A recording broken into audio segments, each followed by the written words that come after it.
audience. Loveline may contain sexually oriented content.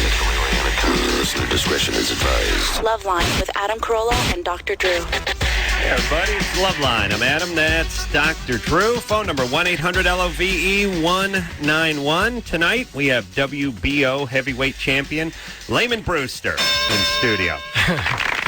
Thank you.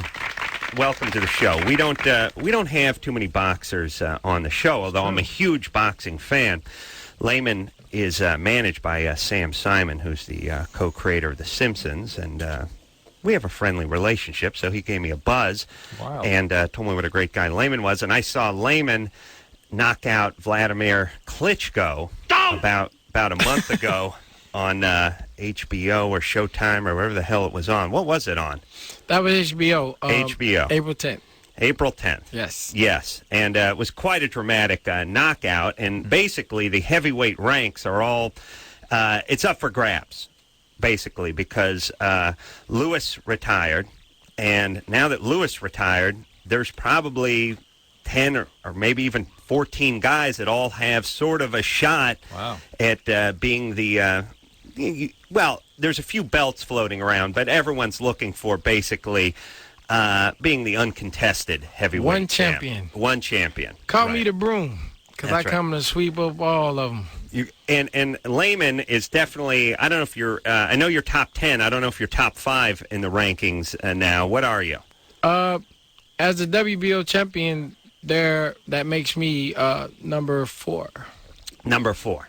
And, you know, the thing, boxing has always been a sort of a curious sport to me because we can't figure out as a country whether we're in love with it or not. I mean, on one hand, you got Roy Jones Jr. He just fought last week. He fought over the weekend. He lost to Tarver.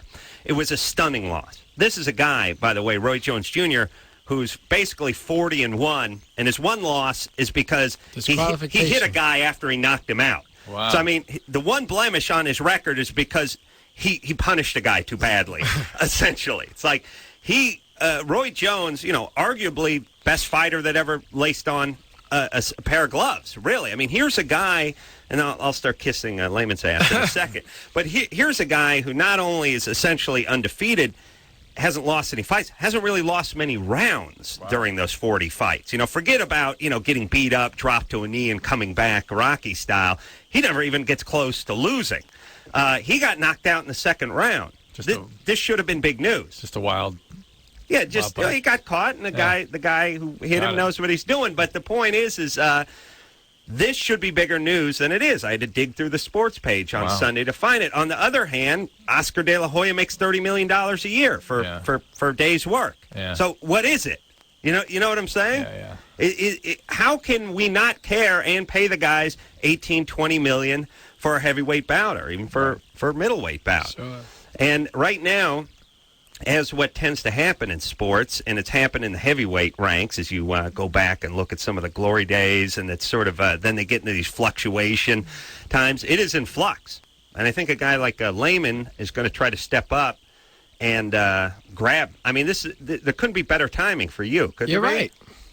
You're absolutely right. Because on one hand, you have Chris Bird, who he's a very good fighter, great fighter. But no one wants to see him fight. No one wants to see him fight, exactly. Why is that? Well, because he doesn't knock people out. He's not what you would consider an exciting fighter. He'll peck you to death. You know, he's a skilled fighter, but he will by no means take you out, so to speak. And he'll sit back and, you know, he'll stare in your face and he'll play with you. But people want to see, you know, blood and, you know what I'm saying?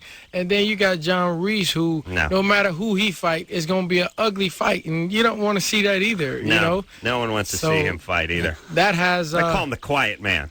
Yeah, the quiet man.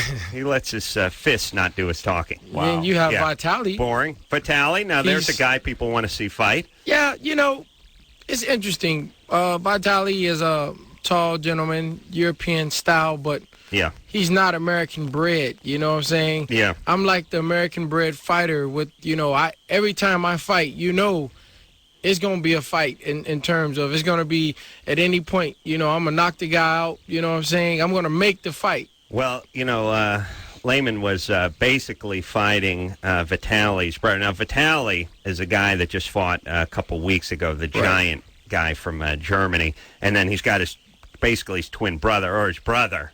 And there's the two big, giant, Drago types from Rocky 4, Rocky 3. I must break you. Yeah, just sort of dominating. And so anyway, Lamon is, I watched you study the fight closely. He's fighting Vladimir, who was basically had a loss. I think I don't know what his record was, 40-1, 40-2, 40-1. I mean, the guy, not a bad record. And Lamon's eating jabs the whole fight.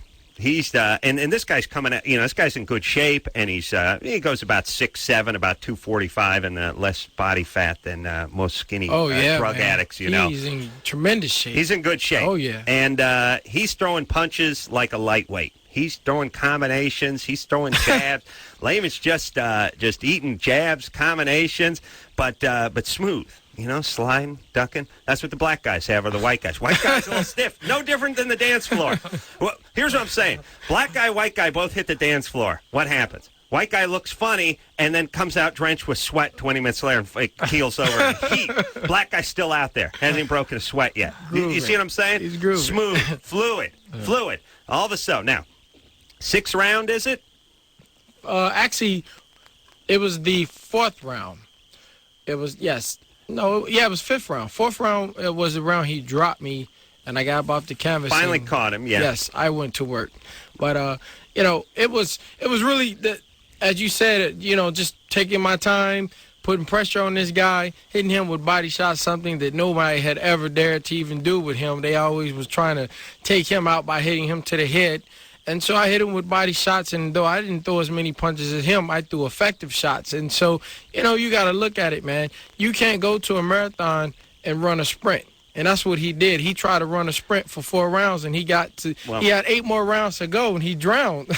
Yeah, and I think at the end of the 5th, Lamon catches him with a big hook, and wobbles him, and then he goes down, and he gets up, and he's got a lot of heart, the Klitschko, and then collapses in a heap. Fight ends, and Lamon takes the belt. Wow. Yeah, man. That's good times. All right, so here's another reason why you're here, Lamon. Here's the deal. If and when you do become the household name and you get in the millions of dollars and you got those rims that keep spinning even after the car stops, those rims, which I argue... Silver. People on the East Coast probably have not seen these. They're not in the Midwest. Oh, yeah. Midwest, man, where I'm from, Indiana. I saw so many of those things. Did you really? Oh, man. All right. I'll tell you, first off, these rims that keep spinning, they basically have the rim, and then they just have like a fan blade rim that just keeps going on its own. Pretty much. But here's the thing. I'm driving my car, and one of these guys comes rolling up next to me going 70 on the freeway, and the rim is out of cadence for the wheel. Yeah. So it forces you to look at it and wonder if you're having some kind of mushroom flashback or what's going on. I could have easily driven off the road staring at the guy's rim. The next thing is, and this is controversial, but LAPD, they're quick to draw the gun and quick to go after the black man with the gun. I say that if he pulls over a black man and he's stopped in an SUV and he sees the rims turning, he may just pull out and start firing. Do you see what I'm saying, Lamon? Well, man, that's a good thing to think about. That's an angle. Yeah. I'm saying cop pulls a guy over, he comes walking up the car, he looks down, he sees rims turning, he just starts firing. Well, this is what I'm going to do. When I have my spinners on my truck, and they pull me over, that's right. I'm going to immediately roll down the window, stick both hands out the door. That's right. And just wait for the cop to come. No, just say licensed. Yeah. They're registered. These are registered. That's Drew and I actually figured out that we will actually, even if the officer asks us to get out of the car, we will keep our hands on the wheel. We'll pull the steering wheel off and climb out of the window. Leave our hands on the wheel and put our ass out the window. Stick our ass out and climb out of the car, still with our body inside of the car. On the wheel. You never let go of that wheel in L.A. You get pulled over. That's pretty smart, man. Yeah. I got to try that. Yeah. Because I get pulled over all the time. Do you? Oh, yeah. I'm in a valley, too. Oh, come on. Black man. Yeah. Nice truck. Oh, he's drug dealer. I'll tell you, I don't claim to know what it's like to walk a mile in the black man's shoe, but I can tell you this.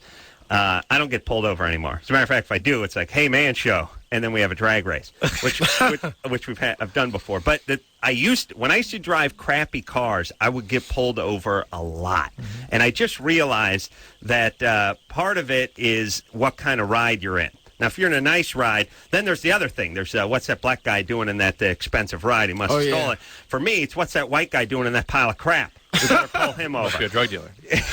Something happened. They trying to be on the down low, you know. Yeah, crappy car. I'd say a fair amount of what's going to get you pulled over is what you're driving. Oh, yeah. They profile the car. Yeah. Yeah, a lot of it. Yeah. A lot of it. Yeah, don't drive piles of ass and stay away from the limousine tint. All right, let's talk to, Drew, didn't I just punch that? Sammy? Hello? You're 23? Yeah, hi, guys. What's up? What's happening? Hi. Wow, I'm so excited. That? Yeah. I just had a quick question for you.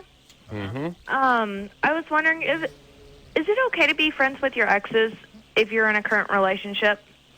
Well, women are much more evolved about this kind of thing. Women I have like to be friends. a lot of boyfriends that get extremely jealous. And guys cannot handle this. And right. I think the basic, first of all, guys can't do this very well. Right. And if they know if the other guy's doing which part can't we do? Guys can't be friends with ex-girlfriends very well. And if the guy is being a good friend to an ex-girlfriend, the current boyfriend assumes he's up to something. Right. Yeah. But and the barrier to sex has been sort of broken down long ago. Yeah. You know what I mean? The distance to the intercourse ain't quite so far anymore. It's like a shoulder that's been dislocated 3 or 4 times. It could pop out any time. Pretty easily. Easily pop out. Or pop in, whatever the case may be. The point is once you've had, especially when someone's been a boyfriend or girlfriend, you've nailed them 700 or 800 times. What's 701? You know what I mean? And everyone knows. There's that. There's that. So the barrier, the boundaries are sort of weak. Right. And then the current boyfriend is going to think, what's he up to? Why does he want to be a friend with ex? What's he up to? But here's the thing. It puts a certain kind of stress on the relationship that most relationships don't need or can't handle. There's nothing wrong with it. That the current boyfriend is insecure, or am I doing something wrong? No, you're not doing anything wrong. He's not insecure. You're more evolved. What you're doing is fine, but most young males can't handle this. And I would take a look at your motives, because when a woman insists on being friends with an ex, even though it bothers her man, you may be looking to stir things up and rattle his cage. All right. Put yourself in his shoes. That's right. I do, and I understand the point, and I could see the jealousy factor, but I have been very good friends with this particular male for a good 10 years now. Oh. Was your boyfriend you were 11? No. We've been good friends for a long time. You were friends before you became boyfriend. Exactly, and we decided that we were not sexually compatible, and that we were just better off as friends. That's nice. What happened? Who decided that? Yeah. It just didn't mesh well. That's not a guy initiating that conversation. Yeah, that's you. That's you saying that. Okay, Okay. What was the problem, Sammy?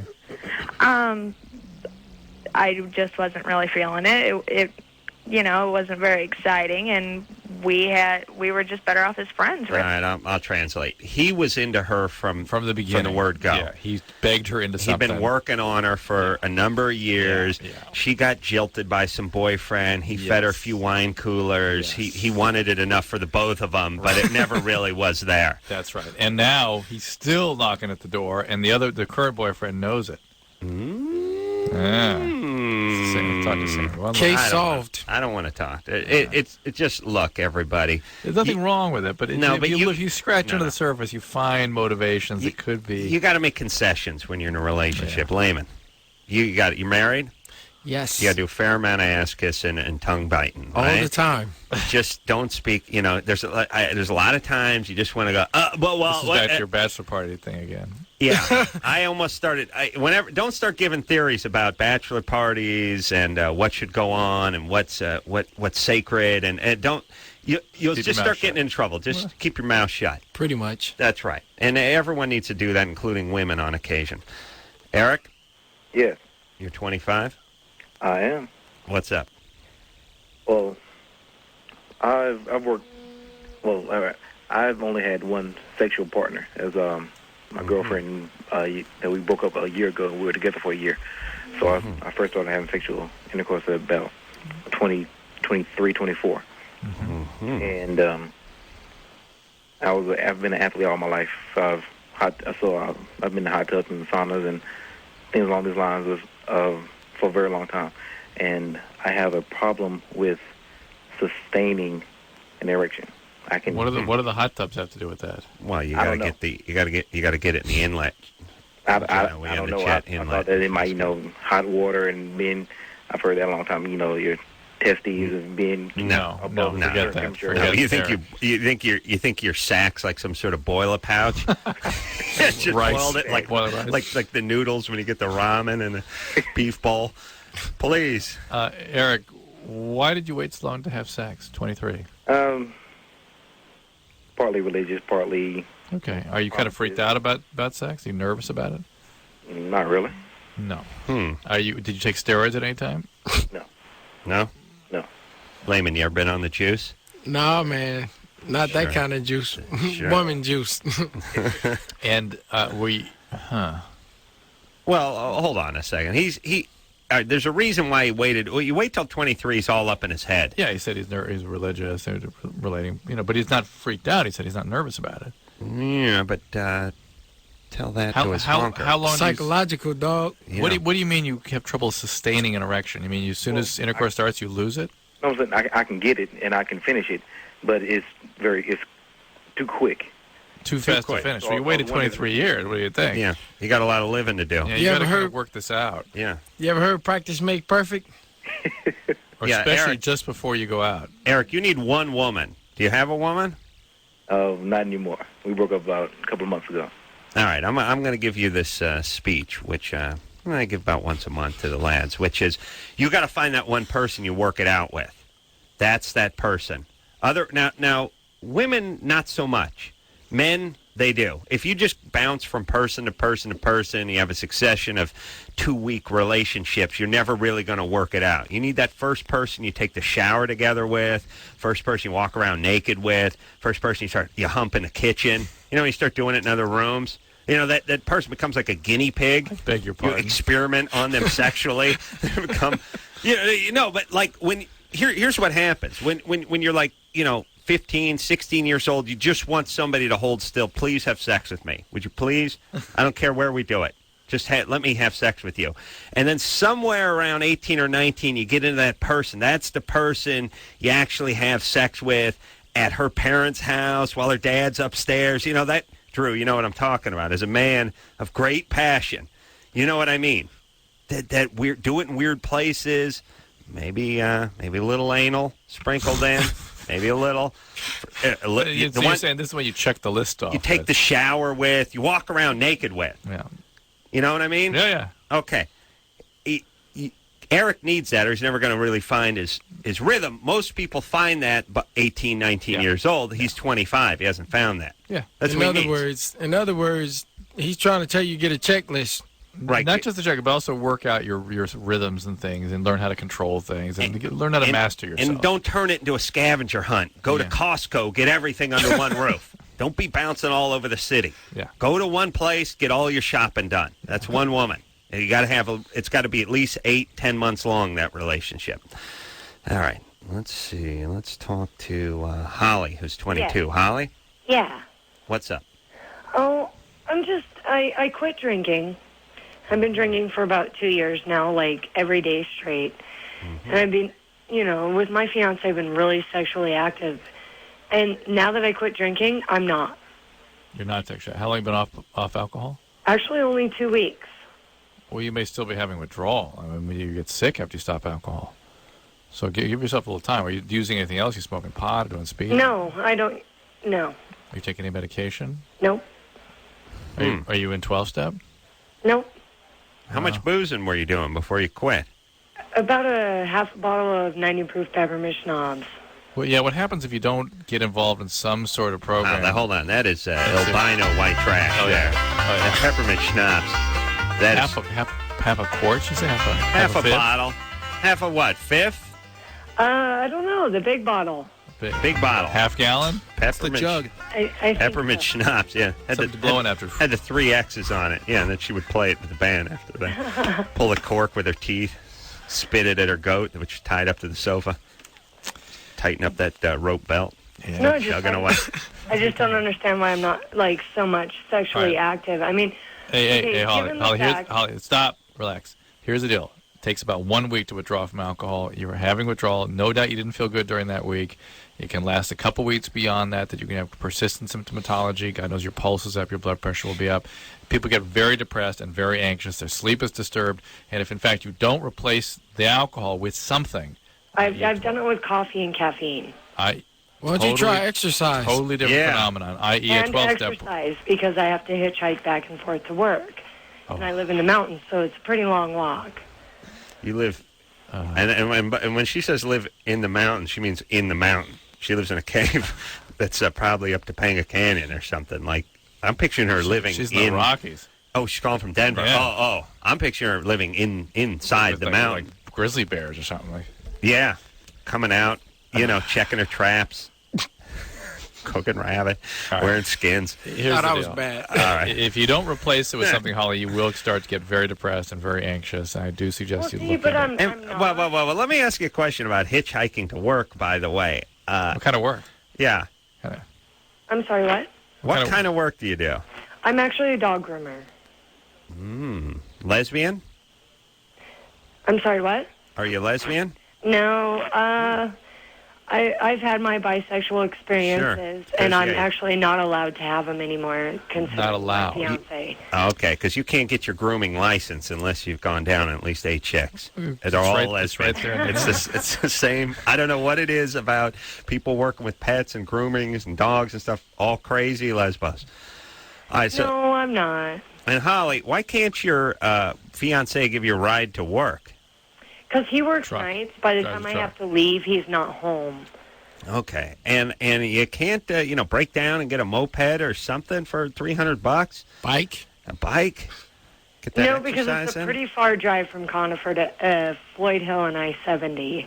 Well, of now course. Why'd you say I used so? to make the Floyd Hill to Connery run on 70 almost 5 times a week, and I could do it in about 18 minutes. Here's the deal. That was on a Vespa. Of course, that Holly- was back in the 70s. Holly's a victim. She's looking to get victimized again. And No, I'm put not your- a victim. Put your thumb out and see what happens. And by the way, here's the thing about hitchhiking. You may show up at work 2 hours early. You may be 2 hours late. You may be found in a drainage ditch. That's right. I mean, how do you keep a job where you're hitchhiking where you never know if someone's going to even pick you up or not?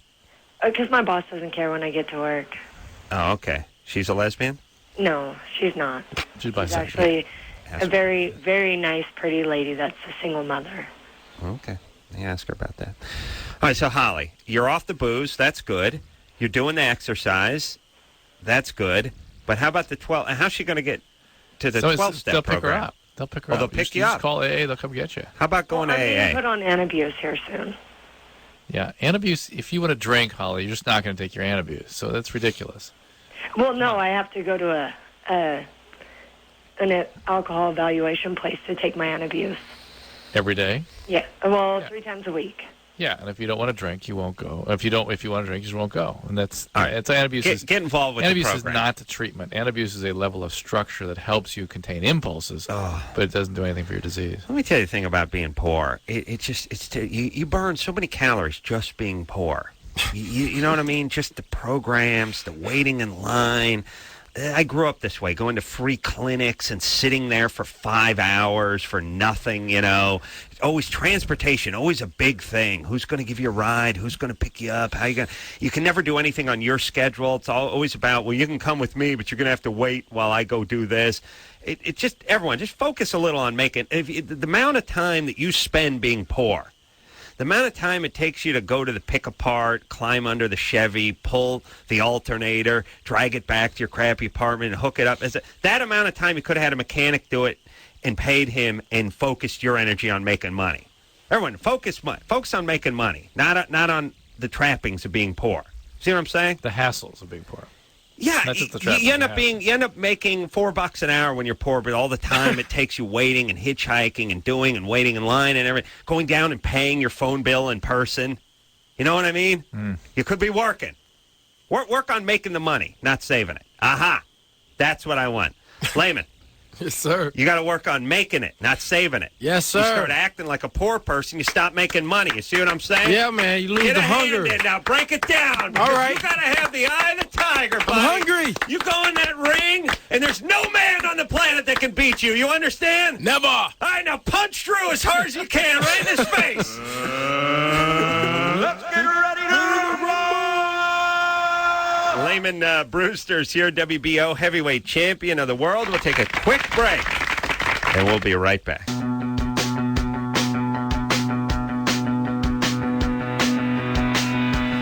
Hey, everybody, it's Loveline. I'm Adam. That's Dr. Drew. Phone number, 1-800-LOVE-191. Tomorrow night, Newfound Glory in the house. Lamon Brewster here tonight, WBO heavyweight champion of the world. The world. I'm a big boxing fan, as a lot of people know. We never have any boxers on the show. I think maybe De La Hoya's been on before. Long time ago. Yeah, we've had like You need us. We always have a lot to say because, you got to understand we as athletes go the longest duration without sex than any other athlete known to man. Is that still happening? I thought that was a wives' tale. I didn't know you actually did that. Well, there are some who don't follow that tradition, but Your I wife particularly This is the story in the Chi tradition. I try to follow that tradition to the best of my ability. Storing that Chi. There's got to be an optimal Chi storage point after which it starts leaking out of you. I get depressed after about 40 hours. I went 3 months one time without. That's not good. And the guy hit me, and squirted. I got hard, and I really liked it. You know what I mean? It's like I really wanted to fight at that point. It's like a dog. Wow. I like that. This guy could kill me and Think what he's going to do with your corpse. That's what I'm saying. That's what I'm talking about. He's going to kill you, and then he's going to blow off a little steam. You know what I'm saying? And I couldn't stop him. I'd just be standing there. I mean, I wouldn't have to take pictures, but I probably would do that. The camera phone now, because I'm sure the kids want to remember their dad that way.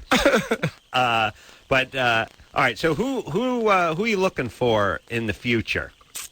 Man, I'm looking for anybody who's willing to get in the ring with me. Well, what are people talking about? I mean, something over the summer. Don King's your promoter, right? Yes, he is. And I don't know where. I know all the heavyweights. I don't know what's happened to like a David Tua. I'm not sure what manager he's up problems. to. Manager problems. But there's a guy that everyone's happy is locked up named Ika Beabuchi. Oh yeah, great fighter. Who was scariest guy around. Who great fighter. Ended up being such a great fighter. He used to warm up on his old lady or something, and got thrown in the joint. And I don't know what the story is, but this is basically, Drew. This is like taking one of the scarier guys and throwing him in the joint and not having to deal with him, which is a good thing. Yeah. Not that Lamon couldn't have handled the guy, no question. But still, He was a tough guy. He'd have been a great fight for Lamon Brewster. But the fight that I'm looking for, first and foremost, is unifying with the WBC title holder, which is Vitaly Klitschko. Yeah. I would love to fight him. Now you beat his brother Vladimir, and the brothers are very close. The brothers show up and work the corner of each other's fights, and they're very. As a matter of fact, when Corey Sanders beat Vladimir, Vitaly got into the ring and started threatening him and saying, I want you. And they got it on a week or so ago, and Vitaly. Vitaly went. I think they named one Stu, and the other Vitaly. It's like Vladimir Vitaly. I can't remember which goddamn Ruski I'm spitting out. Plus, they were like Russian, and they moved to Germany. They're a mess. So someone's got to straighten those guys out. Now they live in Beverly Hills. Well, yeah, and they're crazy. First off, have you seen these guys? They could show up here tonight. Drew, have you seen? No. I hope so. How could you miss the Klitschko brothers? Drew, there's a cutout of one of them in the hallway. Can I go look? Go get one. Where? Go down. Where? You know where the video machines are? your beloved video machines? Yes. Go all the way down he's there. the guy that we cut out. Yes, I've seen him. Yeah, he's the 6'8" guy in the boxing trunks, the big white guy with the. Yeah. You seen that? Yeah, he looks like old time boxer. That's him. Yeah. Go get that thing. I want to see what Lamon would do to it. Because I may sock that thing myself. Because that's good warm up. We already did something to him.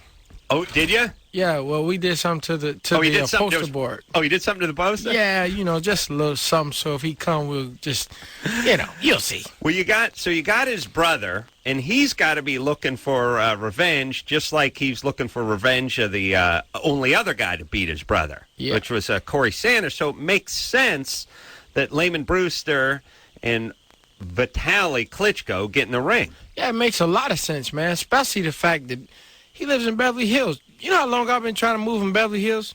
He moved here from Well, let me Germany. see. I'll do the math. How old are you? I'm 30. 30? Yes. I would say 30 years you've been wanting to get to Beverly Hills. I've been shooting the ground trying to find oil. But let me say this, playing devil's advocate here. He's a huge man. Yes. So was his brother. Mm-hmm. He's about a half inch or an inch taller than his brother. Mm-hmm. Seems to have a little more heart and a little more punch than his brother. You ever seen a tree fall in a forest by a little bitty guy? Yeah. There's drawing. Oh, yeah. Yeah. I'm not an umpire. I just call it like I see it. I'm a big queer who's scared of Lamon Brewster is what it says. Oh, look at he drew him up. Those are fighting words. Oh, yeah. He should definitely want to fight me. Yeah. Knee pads. Yeah. Put knee pads on. Oh, put knee pads on him, too. Oh, what a disgrace that is. Laughing time is over. All right, well, listen, Vitaly, if you're driving around in your Bentley and you're in the Beverly Hills area and you want to swing by and, have a little, you know what, call it? The Brawl in the Hall. Yeah. Lamon Brewster and Vitaly Klitschko getting it on right here at the K-Rock Hall. And Dr. Drew will be soiling himself, cowering in the corner. And all right, let's get back to the phones and speak to Stacy. Lamont drew the lips and the eyelashes. No, he really soiled beautiful, just beautiful. I thought you. He made him beautiful. He made him into a woman. There's no doubt about it. Oh boy, Stacy, kind of cute. Yeah. 18. Yes. What's up? My boyfriend broke up with me 4 weeks ago, but we've still been sleeping together. And I still have feelings for him, but it just seems like it's. Did he initiate the breakup? Yeah. Okay, it is just about sex for him. Guys, he'll keep having sex with you until you in the grave. Well, maybe a number of weeks after you've been in the grave. Absolutely. The guys will do that. That does not mean there's any feeling attached to it. I know it's hard for you to understand, but that's... No, I mean, women are like... Women, here's the problem with everybody and everything. Everyone looks at things through their eyes. Yes, how could he feel that way? If I were doing this, I would... A woman thinks, if I broke up with a guy, I would never want to have sex with him unless I had feelings for him. Right. Or if he had such strong feelings for me and he's still having sex, he must have something there. No. Right. Could be absolutely nothing. Could be even less than nothing now. Yeah. I always think about, like, in the animal kingdom, when the bear mauls you to death or the shark eats you, they're not even mad at you. No. They're just sort of mistaken. Then you might be thinking, as you're being eaten, how could he do this to me? I'm not even trying. They're like, it doesn't matter. He's thinking about something else. He thinks differently than you. Right. That's what it is. That's right. He doesn't think. He doesn't think. That's the point. Right. The bear mauls, the boyfriend humps. That's different planets, man. Humping machine. Just That's totally right. different planets. That's right. And you're trying to understand us by sort of taking your mindset and inscribing it or grafting it onto us is never going to work. And vice versa, by the way. Yes, Drew? I was listening to some primatologists talk today. Primatologists? Studies, an anthropologist that studies... Where were you listening to a primatologist? I listen to all kinds of crazy lectures and stuff. Stop doing that. But I was going insane. Start watching TV so you know what I'm talking about. I was going insane listening to them once again.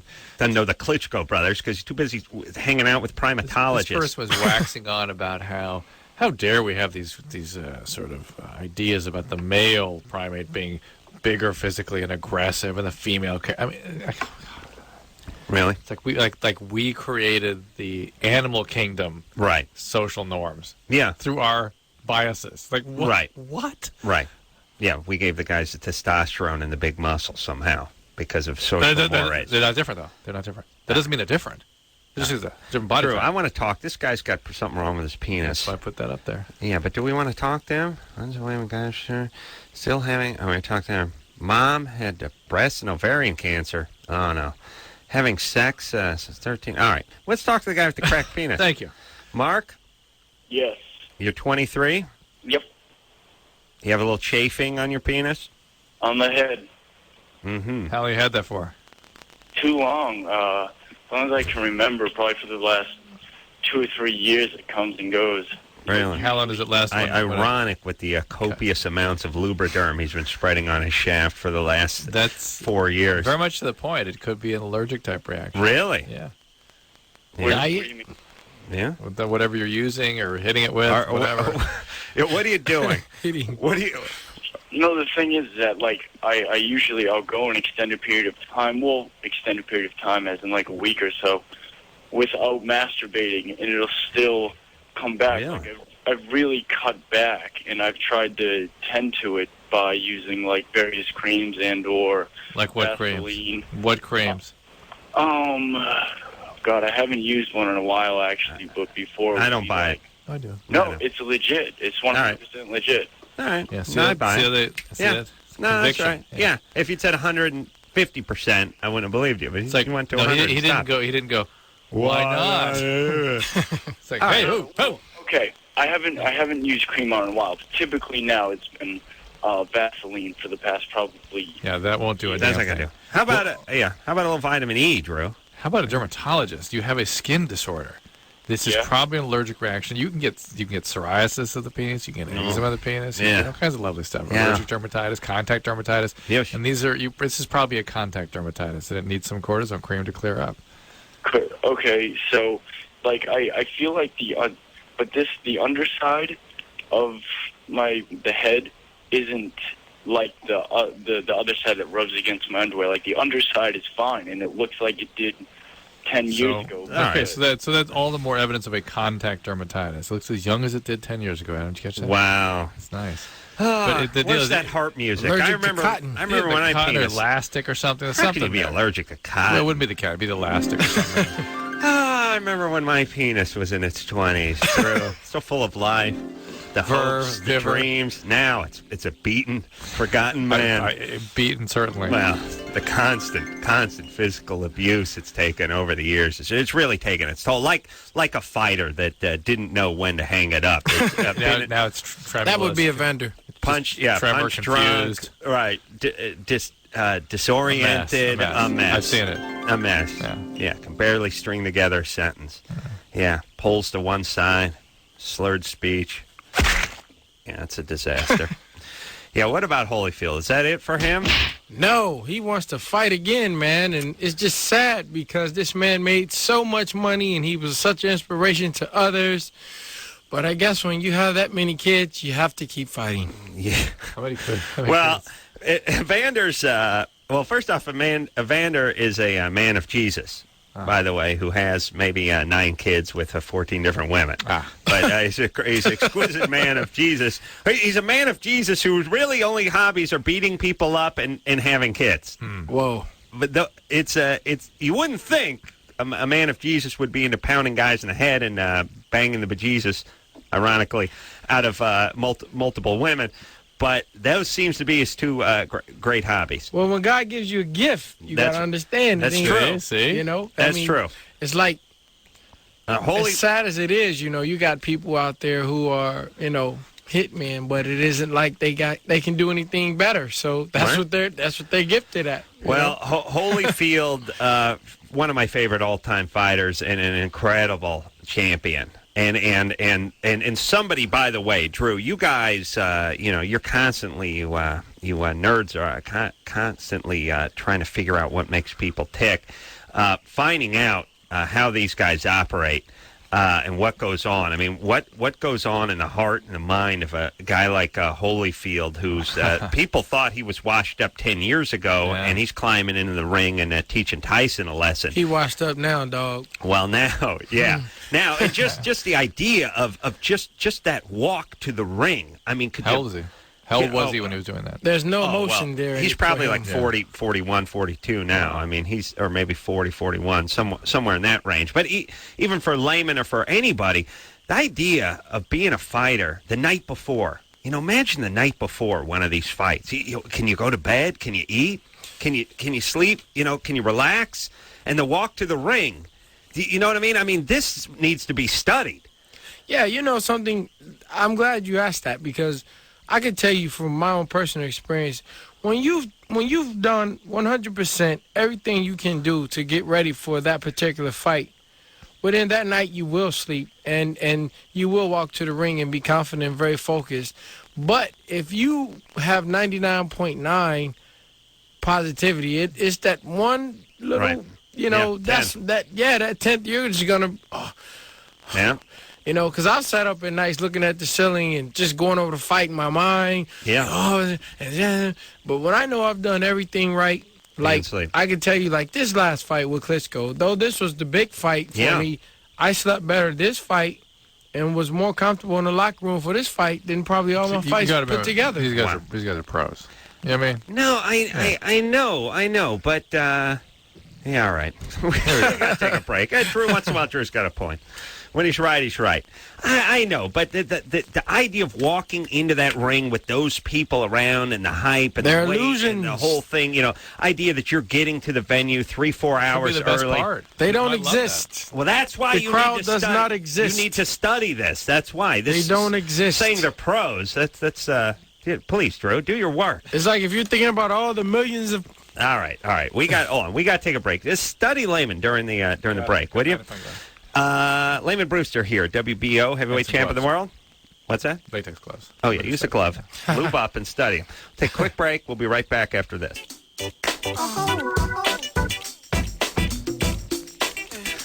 Hey, everybody, it's Loveline. I'm Adam. That's Dr. Drew. Phone number 1-800-LOVE-191. Newfound Glory in here tomorrow night. And Lamon Brewster, WBO heavyweight champ of the world, in here tonight.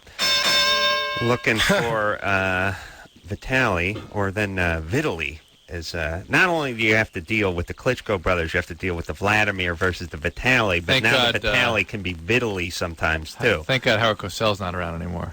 Oh. Can you imagine how he would butcher these names? Yeah, well, he'd like to have a little nip before he went on the air. Yeah, I guess he did. Well, not before. Well, while he was on the air. Yeah. I miss the days when the sportscasters would smoke half-pack of cigarettes and go through a fifth of scotch during whatever the event was they're announcing. Like, hey, they looked at themselves as, I'm watching a fight. I should be able to enjoy a cigarette and have a belt. Well, I'm watching it with you guys. And the trainers, man, if you go back to even like the 80s, man, the trainers would be in the gyms with cigars, until they found out that was hurting the fighters. Wow. Yeah. Forget about the trainers. The fighters used to smoke. Yes. And what's his name? He still does. What's the guy to be Vernon Forrest? I'm gonna come up with from Nicaragua. Yeah. Now I'm not sure if he really smokes. He really smokes. Guys. The reality is that the nicotine, the stimulant in there, increases muscle tone and speed. Mayorga. And it takes enough years to screw with your lungs. Yeah, I mean, here's the thing. Medication people go like, he's a smoker. Yeah, she's 27. Right. You know what I mean? This stuff catches up to you when you're in your 50s. Well, if you try Optimum Athlete, it'll catch up to you in 5 or 6 years. But during those 5 or 6 years, you may get a drug effect from it, that you benefit from. Yeah. Whoa. Yeah. It's sort of. You should light up. Light up. Tommy Hearns he would be drinking coffee before he went into the ring. Thing. I was thinking coffee's another thing that will do that. It increases muscle tone and speed of contraction. Yeah, it definitely keeps you on your P's and Q's, because one of the worst things you can do is go into a fight and get comfortable. Be too relaxed, But see, if I drink coffee, I'd have to take a leak around the third round. Yeah, how do they not do that anyway? All the water going in? I think there's a lot of water coming out, too. There's not that much going in. Oh, the sweat. I mean, you're sweating. No, yeah. Please, Drew. They don't pee themselves. No, but it increases your heartbeat too. That coffee, Yeah, you don't. And that could wear you down in the later rounds. True. Sylvia, you're 16. Yeah. Oh, what's up? 40 seconds left. We're not going to handle this. Quiet down. Have an orgasm. Can't have an orgasm. Get another man. No. 16. Most 16-year-olds can't. Are you expecting to not have supposed to? Well, are you expecting to have one during intercourse? Yeah. That's probably never going to happen. No. Never. Yeah. Never. It may, but probably not. And if it is, most women don't have orgasms during intercourse. She's 16. Learn something every day. Yeah, is that true, Drew? Most. I had no idea. Interesting. Really? Never A experienced. slight majority don't have orgasm ever during intercourse. They Do have to tell. have I'll oral tell sex. you. You think you've seen them all, huh? Well, is there any Wow, other takes way all kinds. besides? Or oral sex. Oral sex be the more the more consistent reliable, route, yeah, more more reliable reliable. route, I safer have to route. ask my friend Mel that. Yeah. Oh. Sylvia, Yeah. all right, you okay? You're calling from Bakersfield, so I'm worried. No. I guess. Yeah. All right. Slow it down. Slow down. All you 16-year-olds, slow down. If you're from Bakersfield, really. 5 more years. No, better yet, freeze yourself. You're from Bakersfield. Hopefully you'll thaw yourself out, and it'll be some utopia. Yeah. 20 years from now. 2 million. We'll take a quick break. We'll be right back. Hey, everybody. It's Loveline. I'm Adam. That's Dr. Drew. Phone number 1-800-LOVE-191. Lamon Brewster here tonight. WBO heavyweight champion of the world. Looking for a little Vitaly Klitschko action maybe sometime over the summer. Yeah. It's got to be a good gig, the boxing. You know, really, as a heavyweight, once you've established yourself, you're probably fighting once a year, once every 8 or 10 months, something like that, right? Nah, man, not a true fighter. You know what I'm saying? A true fighter, man, we fight. You know, you ain't gonna see us sitting out there because those are the guys who they're just in it for the paychecks. The guys who fight once a year. You know. Well, but that's the whole problem is even if you want to fight, you got to set things up. You got to get the right matchup, and you know there's a lot at stake too, especially if you got a big money fight that's looming in the not too distant future. You don't want to get hooked up with a dangerous guy that could catch you on a bad night and screw up the money that's coming around the corner. You just never know. And then there's people that don't. Yeah, there's people that don't want to mess with you too. It's tough. It's tough to make fights, and it's really there's not much. You know, it's not like the playoff system. And am I boring you, Drew? I see you yawning. Am I boring you? Tell me if I'm boring you. It's not like the playoff system. There's nobody has to fight anybody really. And then you get Don King in the mix and Bob Arams and only in America, baby. All bets are off. Is that true? What's that? Boxing is international. That's right? Don King. Yeah, most definitely. He's the greatest promoter of all times. He's had the highest. That's Don King saying only in America. Yeah. Oh, Come on, yeah. buddy. Don King has paid the highest price. Let's go now. He's paid the fighters more money than all the promoters probably put together. That's right. He's made everyone a millionaire. And he's made more money. Including himself. That's right. Don King, only in America, baby. Only in America. Right. Waving his flags. Hey, Waving guys, that flag around. I forgot to tell you, I ran into Don King when I was in New York in the Carnegie Deli. Mm-hmm. Such a quiet guy when he's eating the meal. Didn't say a word. Well, first off, what do you? And then the camera comes on and he explodes to life. Well, that's Don, man. Adam's that way too. Have you noticed that? He explodes every time the mic goes on. Well, do you want the guy to talk and eat a corned beef at the same time? Well, it's like the racehorse. He won't sprint until the gates open. That's right. It was like 4 a.m. There was nobody in there except for him and his crew, and he didn't say a word to his crew. And then when the lady stood up, turned on the camera, I was like, bam. Well, only in he's a America. showman. Only in America and possibly Canada could this kind of success story happen, Drew. All right, Drew, you ready? I'm just thinking about how lame I truly am. Only in America? What? Really? I thought the Klitschko brothers were from another part of the world. I know. Did you say No, here's the whole thing, and this is why we need the Lamon Brewsters of the world to step on up, is haven't had American heavyweight in a few years. Exactly. Lewis, of course, was Brit, and he's been basically on top for the last 8-9 years or so. There's a couple stumbles here and there, but in general, this is a sport that's dominated by Americans, especially in the heavyweight division. We got a foreign guy who's basically up there now. We had Lewis up there. It's time we get American. Oh yeah, man. Believe me when I tell you, man. I'm Babe Ruth. I'm pointing to the outfield. I'm about to knock this one home. Right, dude. really. And he's from Indiana too. Believe me, right? The heartland. What's that? Where in Indiana did you grow? Indianapolis, Indiana, West Side. West Side. Indiana. Yeah, man. Yeah, Drew, you been there? I've been there. Remember they had that war memorial there, that big old war memorial down there. Yeah, man. You and Drew keeping it real going to the west Keeping side. it real. I ran through that. Right. Esther, sure, you've been chased by don't black stop. guys. Yeah, do not stop. Whatever you do, don't stop. Esther? Hello? Yeah, what's happening? You're 23. Yes, I am. Basically, every time a guy likes me or tries to pursue me, even if I'm interested in the beginning, I get totally turned off. Are you really 23? Yes, I am. You're really 23? Mm-hmm. Yeah. You sound a little younger than that, but all right. She's acting a little younger, too. Yeah, and that's why I was asking some clarification on that. Okay. Well, maybe she's just a late starter. This is something that... Or traumatized. That's some dad stuff, you know. How's your dad? You like him? Actually, yeah, I do like my dad. Just that when I was younger, like really young, actually, I caught him cheating on my mom. And, what do you mean caught him cheating? Well, I just kind of walked into a room and he was kind of like kissing another woman, but he wasn't having sex with her. No, he wasn't having sex with her. And but my parents have been back together for a long time, so I don't know how much that affects my ability to have another relationship. All we know is you have trouble with intimacy. You push it away. When there's somebody you like, when somebody likes you, you're not going to risk it. That's got to be one of the, we sort of skate past it a lot. A lot of kids see a lot of stuff. That's got to be one of the freakier things to see. Yeah. You know, daddy's kissing on someone who's not mommy. At almost any age. Well, at a certain point, you'd cheer for it. Like, Drew, if you came home and your old man was on top of the maid, you'd stuff an extra 20 into her blouse, right? I mean, you'd be happy to see that, right? Yes, of course you would. Of course you would. But at age, 11, it'd just be almost confusing and effed up seeing Dad 11, getting it on. You'd know what it meant. You know. Well, yeah. How old were you, Esther? Actually, I was younger than that. I was probably like 6 or 7. Yeah, you still know. Good and weird. Good and weird. All right.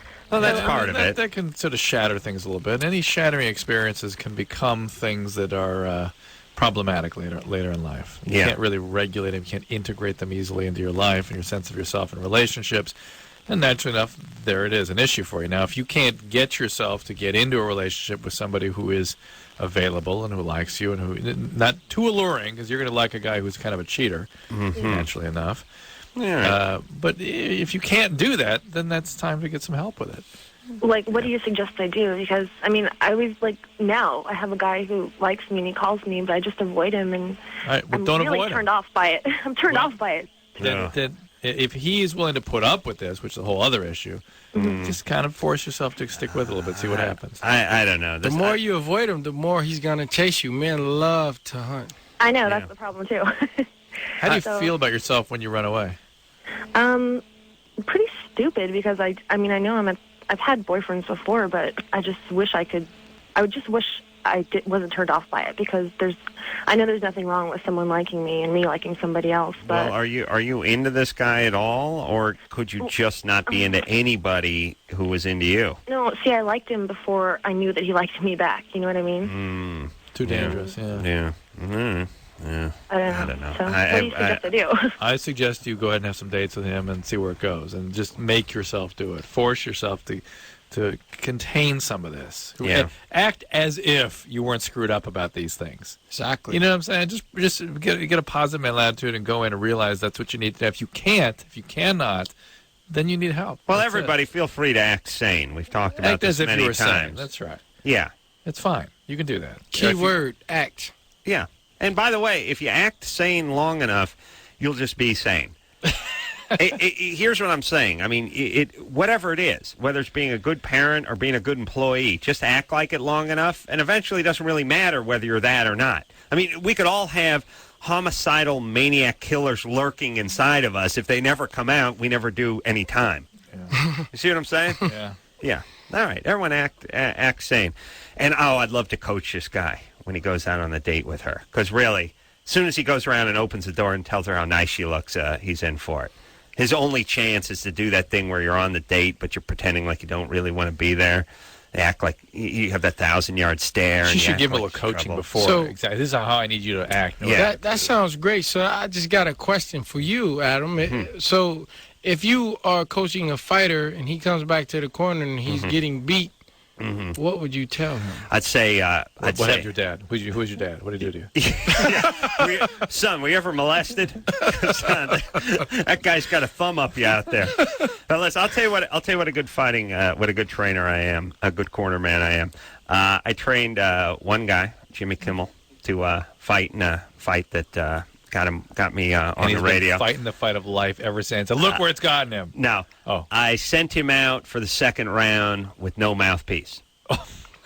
That's a common mistake in boxing. It is. It's not, because sometimes you could be so overwhelmed. Well, I was more bored. and I wanted to punish him. And you know the thing that was funny is, well, no, here's what happened. He was wearing one of those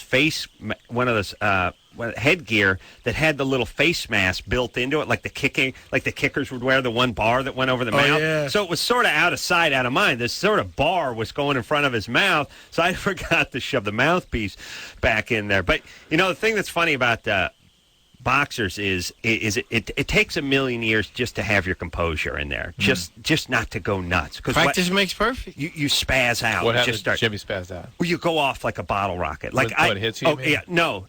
What it is you get this crazy adrenaline surge. It's like a relationship. Fight or flight things. Yeah, it's like you got let out of prison and someone's going to let you have sex with them after 10 years. So, everyone's going to take your time, give a lot of good oral sex, use a lot of petting, take it slow. The blouse goes ripped open, you dive on top of them. Foreplay. Is that only after somebody makes contact with you, or is this just you run into the ring that way? Most people lose their composure in the ring, whether they get hit first or not, and abandon all technique. So it's not like they run out there that way. Yeah, we call those people green. Yeah, they're green. They're green. The punches are flying from all different directions. Right, the more energy you have, the more nervous you are, the more the adrenaline surging, the worse your form gets. Right. It's sort of like trying to crush a golf ball off the tee. It's just the harder you try to hit it, the further into the rough it's going to go. That's why the military, they have so many practices, man. They drill so much so that when they do get on that battlefield, whenever it is, if it's 10 years or, it's just 20 years, when they get there, they know exactly what to do. And that's why we go to the gym every single day, man. I came home with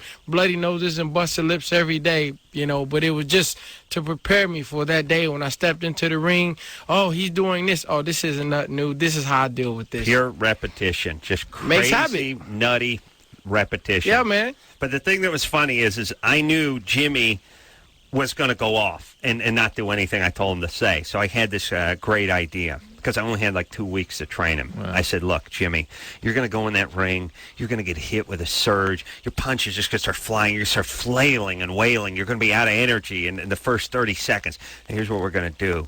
I'm going to give you a number.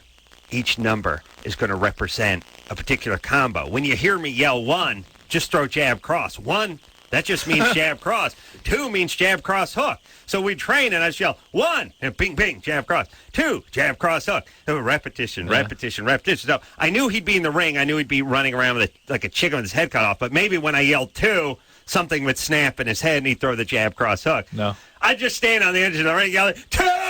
And he's just throwing crazy windmill punches all the time. I screamed 2 and 1 1,000 times, and I got angry at him. Yeah, I'm going to have a beef with him, too, man. I have to let you know that. You're going after Jimmy Kimmel? Yeah. Yeah. Unless he has me on the show. Oh, I'll see what I can do. Because he made a comment. Don King went on there. Oh, yeah. And they showed my my press conference, and I got emotional. And, yeah. He made a joke. So I figured that since I won, it's only fair that he would have me on the show. And if not, I'm going to have to chin check him, dog. Done and done. I'm going to have to talk to him. Yeah. Jimmy's like a joke? Yelling number 2. I think when I yelled number 2 at Jimmy, he crapped himself. He misunderstood. And 1, he whizzed in his low foul protector. That's what he told you. It didn't work at all. And the thing that's funny, too, is then they come back to the corner. It's like, and it's like, listen, man, listen. You're doing exactly what I said you're going to do. Just go in. Don't throw any punches. Just go in there, move around, time him for a little bit. Get back to what we practiced. Remember? 1, 2. Just jab, cross, just like we did. Yeah, okay. So he ain't listening. He's too tired. He just goes there. He just went bell rings. He goes back there and starts flailing again. Man, you don't hear nothing when you get, like, if you're not in shape for a fight, or, you're feeling stressed out because you can't do nothing with this guy that's sitting there trying to batter your head, you don't hear nothing in that corner, man. And I hate when I listen to a fight and the trainer is giving like 20 pieces of advice. You're not gonna remember any of that at all. I always like there's a great the interpreter for the Latin guys. Good, because he always puts a little whine in his voice. They go to the corner and they'll slap you. They have the interpreter and the guy's going, "Come on, what are you doing?" And the guy's like, and the guy's like, "You're not trying hard enough. Start trying." Most of the stuff is just like, "Yeah, no ass, Sherlock. He's hitting you too much. You hit him. You should hit him more." And try harder. And no, come on. Remember what we practiced. It's like you think all sorts of crazy, beautiful words of pearls of wisdom are being dispatched in the car. Most of it just start trying harder, start doing what we talked about. Come on. I was reading something about Phil Jackson last week where by the time it's a fourth of a second left, and what's he going to say? Right. So get the ball in, take a shot. He goes, "Yeah, you guys know what to do. You get here's what I suggest. Here's your options. You guys figure out what to do." Yeah. Throw the ball high, see if Shaq can knock it next time you're working a fighter's corner, I got a little advice for you. If they're out of it and you cannot get them to respond to what you're telling them, take the coldest water you can find. Just like shake it all while he's in the fight. So when he come back to the corner, and just pull his pants back and just dump it. Dump it down the trunks? Oh, man, he will come, too. He will salute you, and everybody. Wake you up. Oh, yeah, he'll be woke. It's like that 7-Up commercial. Should have done that to Kimmel. Liam? Hey. You're 19? That's right. What's up? Well, thanks to both you guys for having this show. You guys are helping a lot of kids. Thanks. Lamon, long live the fighters. Thank you. Drew, I've got a question about cocaine. Yeah. I'm wondering how long it stays in your system. Kind of depends on what you do. For the most part, people are out in about 12 hours. But it's been reported up to 36 or so. I mean, as far as, getting tested. Yeah. I mean, if you're doing a urine test, up to 36. It's out of your system faster than weed. Yeah, it's usually anything else. It can be out as soon as 4. Wow. It's usually pretty much out in 12 It's a more powerful drug than it depends on much people can do an awful lot of it. They can take a while to metabolize it. Wow. But it's usually about 8 to 12 hours. I learn something every day. Yeah. I don't know. We could do an 8-ball, and you could be tested by the commission tomorrow and probably be fine. I'm actually working on some home saliva and urine drug kits that maybe towards the end of the summer might be coming out. I'm imagining that under the Mr. Narco label. But I'm imagining. Come on, dude. Don't be a nerd. But I'm imagining people are going to use it for this kind of thing. So decide, okay, I finally passed my test. Now let's go in. Well, what are you using it for? I mean, so parents can see if their kids have a problem? Yeah. Uh-oh, Drew. What? That's narking. You're the man. I am the man. You're narking out the kids. So how does it work? Do we have to lift a sample from these kids? No, they'd have to volitionally give it. But now why? Why not? Hey, Bobby, how about another Otter Pop? Give me that back. Give me that back. You suck. Give it back. Oh, the saliva. Yeah. Yeah, I don't know if you could do it off a utensil or something. That's an interesting question. Yeah. I'm still learning about this stuff, what the options are and stuff. What the hell? Oh, I'll have more to follow. More to follow. I'm just going to tell my kid I have drug testing equipment. Well, frankly, that's going to be a lot of it. Just stick it on the refrigerator. Go ahead. You may be drug tested when you come home from school this evening. When I decide this going to pull us off the refrigerator. Just wake them up in the middle of the night, random drug test. Absolutely. No, just be, it's all we have. It's the only test we have. It's the only one. What do you mean? There's no way to tell whether somebody's doing drugs objectively, other than. Well, you'll know. I'll know because I'm around so much of that stuff. But yeah, I mean, I do so much. No, this is the only way you can objectively document whether somebody's doing drugs. Wow. Urine and saliva. How about having a drug sniffing dog as a pet? You know what I mean? Right? He's a pet. He's a good dog, but you also run him through the kid's room once a week. That'll be my next product. I'll get on that. I'm just saying that the drug sniffing dogs need a home too. It's not that they got to stay in the kennel. I'm going to work on this. You drug sniffing dog? I'm thinking neighborhood drug sniffing dogs. Ooh. New neighborhood watch. Every neighborhood should have one. Yeah. Right. Just run him through the house. Just send him out. Oh, see what house he goes to. Yeah. Smart. All right. Drew, I'm serious. If there was just a box that said drug testing kit, and it's with nothing in it, multiple drug testing kit. No, all you got to do is get a serial get one of those small cereal boxes, the variety pack, and then just put a little white tape over it and use a stencil. Do something with the computer. Print it out, stick a label on, So drug I want my testing kit. puss looking out at it. And picture Drew in a cop outfit with his arms folded, stand next to it. And then once a week, I just take the cotton swabs. Like, okay, kid, here we go. Let's take a little. So it's every Friday we do this. And I go back, and I just give him a clean. You never do drugs. You couldn't do drugs. Not on Thursday. I don't know. You got some rebellious kids out there. But just out of spite. Every once in a while, tell them we got a false positive. Did you eat a poppy seed bagel or something? What's up, Junior? We're going to bring you in for further evaluation. Yeah, kid, just be scared. Well, I mean, we do that with we have a thermometer. He'd have an eating disorder and go gay on you, but he wouldn't do drugs. We have thermometers. What the hell? And the runaway rate will go up. We have thermometers. Yeah, we don't sneak it. We have thermometers, but we don't.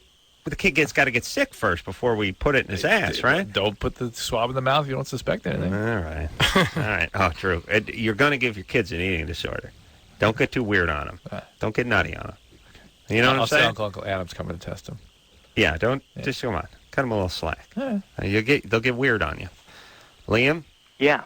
Oh, yeah, we already talked to you. All right, thanks a lot. Yeah, don't do drugs. I'm trying real hard to get off them, man. Okay, get some help. The cocaine is not something people stop on their own. Well, I've got some good help. I'm doing really good. You do an 8-ball every 2 weeks? When I was really using, yeah. Right now I'm slipping about once every 2 or 4 months. When you go to, you smoke it? I'm sorry? Do you smoke it when you go to binge? No, I was snorting it. Okay. Don't give up, man. Take a little Vicodin tonight. Take some codeine. Smoke a little heroin. True, please. We're not in a break. Oh. True had plans for after the show. I thought we went to break. Well, I've got the best help in the world, but thank you guys. Great. All right, praying for you. Take care. It easy. All right. Everyone who, and by the way, you think everyone's smoking it, they're snorting it these days, true. Yeah, because it's so cheap. There's people that are buying the people I see. The people I see are all smoking. All smoking. Really? Wow. You talking about relatives and family? You're talking about and work? The patients. And the patients. Wow. Okay. Yeah, the people who buy the guy. I don't know enough about it, but if you buy the 8 balls, I think you're snorting it. Yeah, because right. If you're smoking it, you're just buying it in crack form. Well, I don't. You know think what they'll tell me is when they smoke it, they'll tell me how much they spend a day.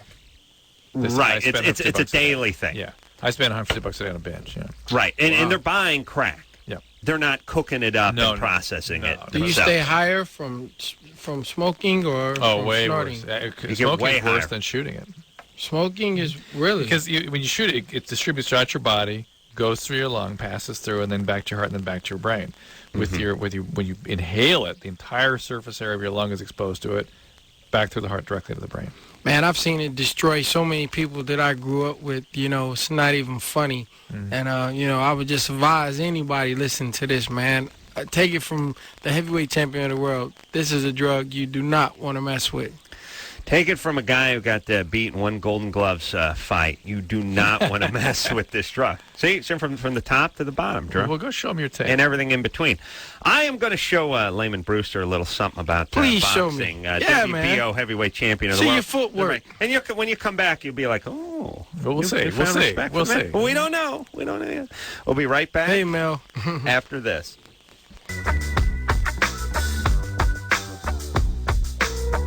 Hey, everybody, it's Loveline. I'm Adam. That's Dr. Drew. Newfound Glory in here tomorrow night. Lamon Brewster in here tonight. WBO heavyweight champion of the world. Looking for a little Klitschko action. And what now? He beat... That's Klitschko. Behind us, yeah. It's big man. Big man. This is which one? That's Vladimir. No, that's Vitaly. Yes. Vitaly, who was being called Vitaly for a while, and now further They said it wasn't confusing marketable people. in the United States, so they're going back to Vitaly. Oh, I see. Vitaly. Yeah, it's about actual size. We got a big cardboard cutout of him. He's a large. He's a lot of man. Yeah, he should play basketball, really. Yeah. Yeah. He should, but he's probably making more money in the heavyweight ranks. Now, has there been talk about a rematch with you and Vladimir, Vitaly's younger brother? Well, maybe after his 6-month suspension. Oh, is he really? Is he going to get suspended? No, he's suspended. Oh, he is. Now there was discussion about something being put on his gloves or causing there's a foul play afoot. Perhaps. In your Perhaps. fight. In your fight. Yes. Yeah, man. He made a claim that someone poisoned him. But only thing I can tell you is watch the tape.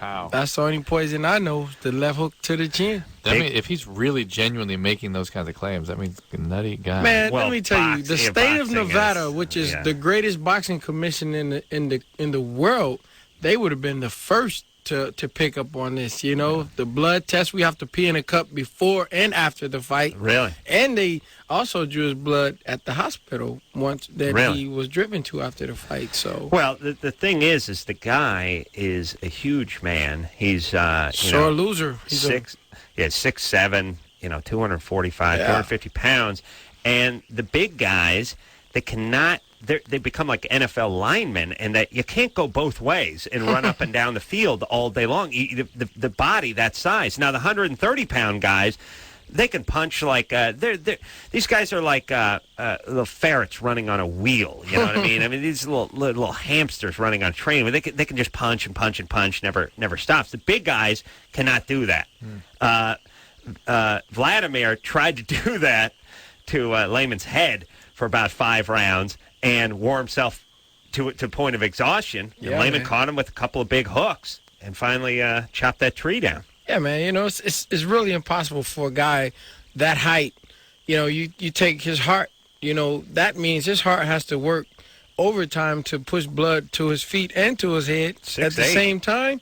And at the rate he was throwing punches, man, knew he wouldn't last. That's why I say we take him to the deep water and drown him. Right. We get him drunk and then we mug him. But here's how you take him to the deep water. You get socked in the head by a guy who's 6'8", 245 pounds. Well, let me tell you something. A guy usually, if you look at fights, right, if you look at a small guy, his shoulders are snapping when he's throwing punches. If you look at most big guys, they don't know how to properly throw punches, so they throw them from the arm. It's not from the hip, Right. Don't start in the foot. Like Mike Tyson was a great devastating puncher because he knew how to punch. Right. Whereas these big guys, they throw arm punches. Like Vladimir, he was throwing a lot of arm punches. You didn't see his hips, snapping, his waist turning. You just saw his arms, know. Yeah, so, naturally, he punched himself out. It's true. And bigger guys don't have to use their. It's like used to always remind me of guy. Wait, you ever see Darryl Strawberry hit a home run?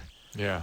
Just take that beanpole body of his and snap those hips, and that bat speed would just whip. And here's a guy whose arms are skinny, who's a skinny guy. Pow! Exactly. 450-foot shot. Tommy Hearns used to be that way. Yeah. Just guy's literally. You know how to turn the thumb down, man. Makes a big difference. Literally 6'2", 155 pounds. I mean, you think about guys who you mean, you don't think about these guys' weight. Think about a guy who's 6'2". You see, guy 6'2" is 170 pounds. You're talking about a skinny, pretty slender guy. Talking about like 154 and 6'2". Wow. All right, now that guy throwing some power. Wow. That's all hip. The end of that. To get caught at the end of that punch, man, is probably equivalent to getting hit by Barry Bonds. That's right. Really? Yeah. Well, Blair. Maybe. Blair. True, really. First he thought it was only heavyweights were in the United States. And come on, Drew, focus now. Let's get a hand in. Let's break it down, Drew. Let's go now. Let's go, Lamon. Let's focus on the show now. We got to help Blair now. Hey, come on, gentlemen, Blair. That helmet is not a chair. Let's go now. Break it down. Grab a knee. For so long and been wanting to call in. Anyways, I was just wondering if I would be able to regain sensitivity. I mean, I have some sensation, but maybe be able to have an orgasm through oral sex. And if I quit masturbating with a vibrator on my clitoris, electric massager, Yeah, the sensitivity tends to return. Because I've been kind of making myself not do it, for a long time because It says up here since you were 8, you were putting one of those on you? Yeah. Oh. How did you come to that? I just was playing around with one of the massagers, and I was like, oh, this feels good down here. So. And by the way, you cannot leave these things around. How old are you now? I'm 21. 21. Let me explain. If I get one of these massagers when I have kids, I'm going to have a time meter on there that's going to turn. You know what I mean? I'm going to chart every hour that's been on down to the second. You know what I mean? So I find an extra 42 minutes on here between the time Daddy put it down and the time Daddy picked it up. Yeah, you know, they get pretty hot too, man. You can. Yeah. All parents, this is a warning. Take your batteries out of your toys. Well, this one's probably I'm sorry, the phone cut out for just a little bit right there. This is this was your.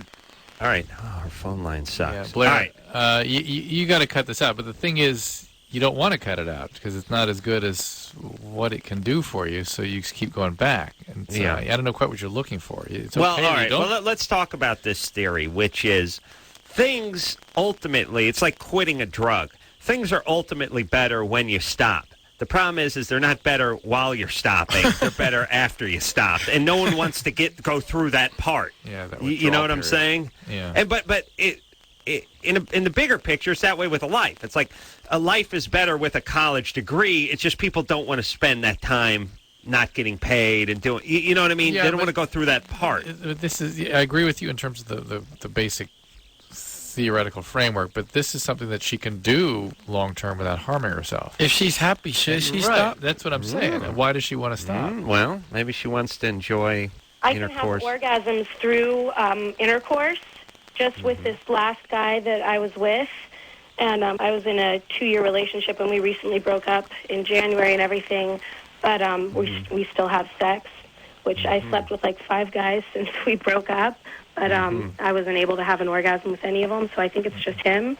Your heart isn't in it. Intercourse, but it's not as good as when I use the vibrator. The orgasm isn't as good. So use it. I don't think any man could vibrate like that. No, not unless he was having a seizure. Huh? Okay, you're fine. Look, use the vibrator if it's better. Whatever floats your boat. Yeah. You don't have to stop. I guess your thing is she wants to stop long enough that she gets sensitivity to be able to have an orgasm with oral sex. Okay, you can do that. Right. You may have to wait a few months. Lower your I don't know if you'll make it. All right. And what you're aiming for ain't quite what you're getting now, too. You know what I mean? It's not. Right. Yeah. All right. Find a guy and fall in love. Yeah. Yeah. And like I said, parents, keep those vibrators. I'm going to you got the drug test. I'm going to do a vibrator test too. Vise McGrath or something. Now, how would this work? Well, it's going to be a probe because there's no way to work around it. There'll be universal probe, work for the ladies and for the gents. Oh, wow. What would it look like? Well, it's going to be a vibrator. That's right. It's going to rate because I will argue that up to 48 hours after the vibrator's removed, there's still microscopic movement going on in the vagina. You see, there's still movement that's been going on. This will measure that movement, and I'm going to work some of the guys over at Caltech about it. A lot of guys, and we'll use a Richter scale type approach to it. Like, you know, if you got like a 7.5, that's off the charts. You know, if you're only registering like a 2 and change, you know, that'd just be a tremor. So how do you get this approved? Do you do some kind of experiments? We do testing. Like at Harvard. We do testing on college kids. No, we do testing on hobos. He wants to be part of the whole testing. Part of the clinical study. Yeah. To be an investigator. Well, I'll tell you what. Oh, I can't say it in front of him, but there will be one part of the study will just have the probe with a piece of yarn tied on it to a thing with a graph. It's really just checks. And right, it's just be the control. Just an ohm meter for checking battery voltage on cars. Be the control group. Yeah, because we'll need a control group. All right. True. So I don't know. Maybe we'll package that with the drug test because it's really the same group. You know what I'm saying? Yeah. Doing an 8-ball, and then it's right to Daddy's vibrator. And then we'll have a little porn on the computer sort of monitor of some type. Yeah. We'll have it all locked up. Yeah, it'll be great. Jennifer? Yeah? You're 16? Yeah. What's happening? Okay. I'm going out with my boyfriend for like 6 months now, and I don't know. I don't do it purposely, but I cheated on him I don't know, not that many times. It's like 6 times. Oh, not that. Oh, how, 6 times. Wow. Who could complain about that? 6. Well, let's evaluate. What do you consider a lot? Yeah. Well, let me ask you this. Did you have sex with guys 6 different times? Yeah. Oh, that's bad. Oh, really? And are these 6 different guys, or is this an old boyfriend? Different guys. Were you using protection? Like with like Condom? 3 of them. You nasty. Wow. Don't say that. You are. Well, No, I'm not. I feel like a whore already. No, you don't have to feel that way. You just protect yourself. Well, let's evaluate what you said. You didn't mean to, or you couldn't help yourself. What do you mean by that? It's like you get caught up in the moment. I don't know. Like, I don't do it like... Do you like to live? Do you like life? I don't know. Like... Who's that yelling in the background? My grandma. Oh, really? Oh, by the way, it's bad sign when you're living with Grandma. You know. Yeah, my mom just kicked me. Wow. Why are you living with Grandma? Chris knew it was Grandma, too, Mom somehow. kicked me out. Well, he's living with his grandma. Oh, your mom kicked you out because you're out of control. Yeah, supposedly. Yeah, not supposedly. She was quite right. You can't. Yeah, you you're can't 16. even. You're 16. You're trying. You claim to love your boyfriend. You want to have a relationship, do. and yet you can't contain your impulses to the It's point where you not- cheated on him not Like, once. I don't know. I don't do it on purpose. Like, I think... Wait. Stop there. Stop. Hold on. Let's take Who did it then? Who All right, does it? Let's take a break. Yeah. Oh, we'll sort her out after the break. Jennifer, we're gonna take a quick break. No cheating between now and our coming back. Yeah. Maybe a little oral, but no intercourse No, in by all between means. the next 4 or 5 minutes, all right? Okay. All right, so hang on. Lamon Brewster's here tonight, WBO heavyweight champ of the world. We'll take a quick break, and then we're going to break Jennifer down and build her back up. Yeah? Get a hand in, break it down. Yeah! After this commercial.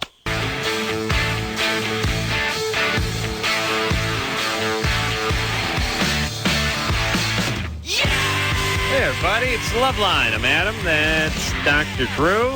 Lamon Brewster here tonight. WBO heavyweight champion of the world. Showing him a little of my stuff during the break. What do you think? You got skills, man. I can't wait to beat the crap out of him? Yeah, well, you made me say yes.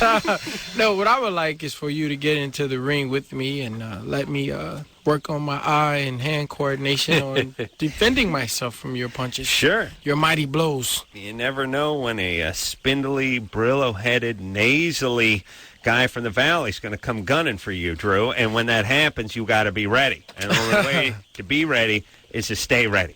You cannot get ready. You got to be ready and stay ready. Got it. Well, if you can hold yourself, if you can hold your own with the heavyweight champion of the world, man, you can walk I around want with pictures your of chest. this. This would be cool. Yeah, I'd love to television get in and cameras there. move around with Lamon. It'd be my pleasure. Just because I'd have to make him. There's a lot of paperwork we'd have to sign off before I got into the ring. But then, Drew, wouldn't it be funny if he just turned me into a drooling vegetable? And it'd be like, wow. I'd be like, it's not like that would be so funny, Adam. Well, you know, have to carry the show, and then we'd be over. In 4 You know weeks. what James Toney did? Well, I won't say he did that, but he broke Mickey Rourke's cheekbone. Oh, really? Yeah. James lights out Tony, Drew. Mickey got off a good shot on him, and then James, out of just reaction, just came right back with a shot. Boom. That's the whole thing. Yeah, it's like playing with your friend's pit bulls. Great dog, everything's friend. It's all great, and then the dog spazzes on you. Speaking of pit bulls. That's right. We got a little. Well, Drew, why don't you? There's an organization that Lamon and his manager are involved with or in, which will come and neuter your dog. It's called Yo Dog, Neuter Your Dog, or just Yeah. Yo Dog? Yo Dog. And they will come to your neighborhood and take care of business for you. Yeah, man, because, there's so many dogs out there that are, unattended to by adults, and they're having these puppies, man, and it's just, right. The humane societies, they're just overwhelmed, and it's like these beautiful little puppies are being put to sleep, and we can stop that.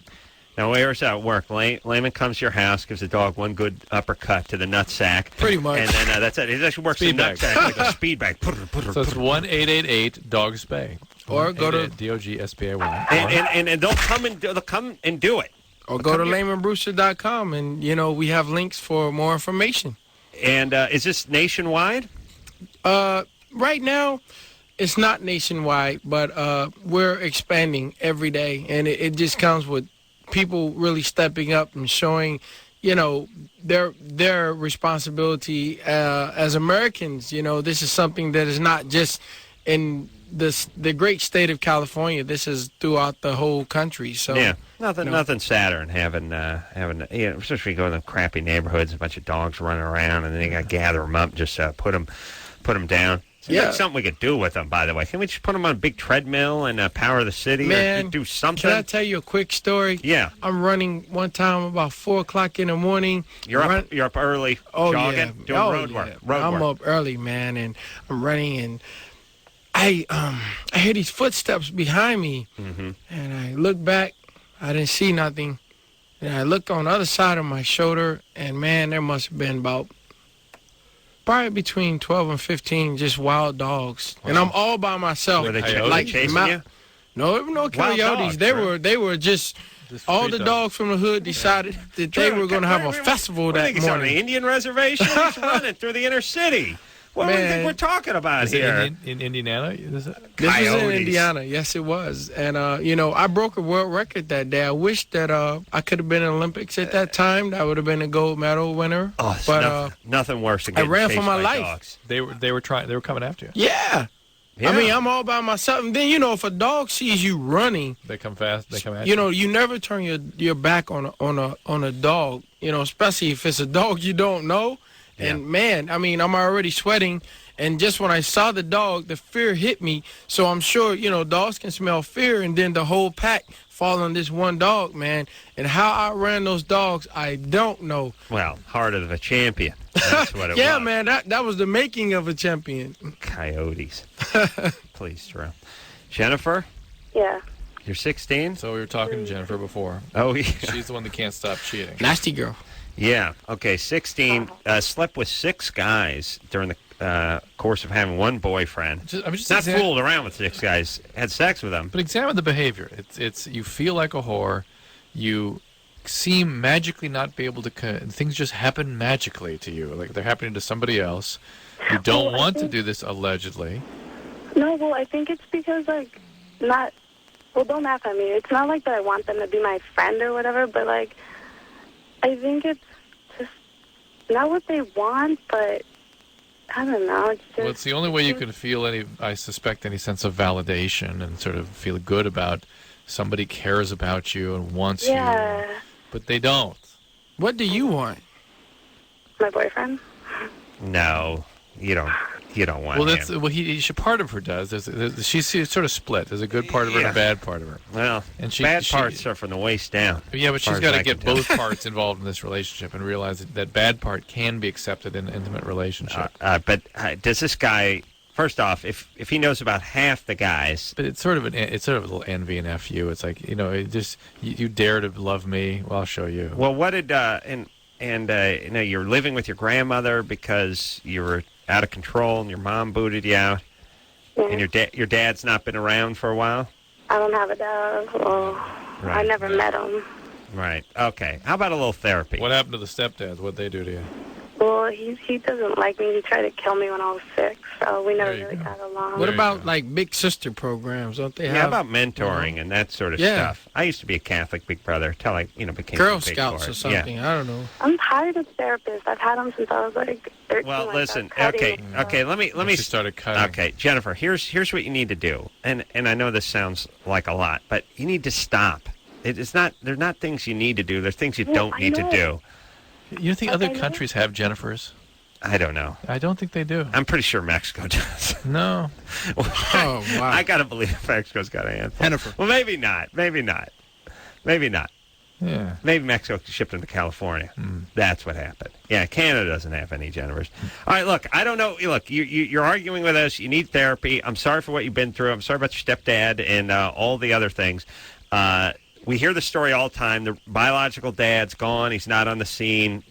The kids start acting out. They take it out on poor mom, who's the parent who tried to stick around. Stepdad tried to strangle her when she was 6. You're in control of your own destiny. What you did in the past don't matter. Be in the now. The only thing that matters is right now, what you do from this point on. Yeah, I hate to say it and sound corny, but if you're not going to go to therapy, then you better start listening to some classical music and go for long walks. And just start getting into something. You got to get a hobby other than giving it up to guys. Start find something you're in love with and become obsessed with it. Yep. Go in the gym. Start boxing. I mean, this is what happens. Oh, yeah. That'd be great for you. Lamon would be calling the show right now if he wasn't on the show. Absolutely. You see what I'm saying, Drew? No. Okay. Yeah, well, you're the guy who thought he was being chased by dingoes just a few moments ago. Drew, who are we talking to? We're done. Saying bye to anybody? No? That's it? That's it. All right. Well, we're not done. We've got to take a break. Yeah. Yeah. So, how do you know I have anything to talk to Lamon about, by the way? And who, what do you think of, trying to think. Who do you want? Just tell us who you're next. Who would you like, besides if you can't get Klitschko? If I can't get Klitschko. Who would you like? To tell you the truth, I'm a true fighter, so it ain't nobody out there. I want everybody. I want any man who's willing to get in the ring with me. Not all at once. Hey, if the money's right, I will fight you, too. He wants Carolla next. He wants Carolla. Carolla don't want Brewster. That's the problem. All right, let's take a little break. I'll share some more mad skills during the break, and we'll be right back after this.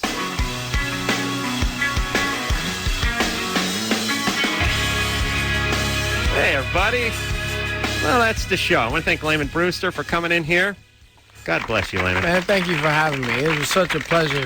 I learned so much today. WBO, heavyweight champ of the world. Much success to you, and here's all we ask, is that when you do become the undisputed champ, you don't forget us. You come back. No, you're going to be my sparring partner. That's right. I told Lamon we're going to move around a little bit. He just can't hit me. That's all. It's going to be good. Doc, I'm going to have to stay in touch with you because, man, I've sat here and just examined you, and I've learned a lot, man. Good. I feel like I need to sign up for some therapy from you or something. You just come back. Just come therapy back. from the doc, a little moving around with the ace man. Yeah, man. You're covered. Oh, man, it's good. Lamon Brewster, and everyone go to LamonBrewster.com, by the way. LamonBrewster. Find out what's going on when the next fight is and about this New to Your Dog program. So, tomorrow night, Newfound Glory. Until next time, this is Adam Carolla for Dr. Drew saying mahalo. Are you using protection? With Condom? 3 of them. You nasty. This has been Loveline. The opinions expressed on this show are not necessarily those of the staff, management, sponsors, or this station. The producer for Loveline is Ann Ingold. Loveline is a presentation of Westwood One Entertainment.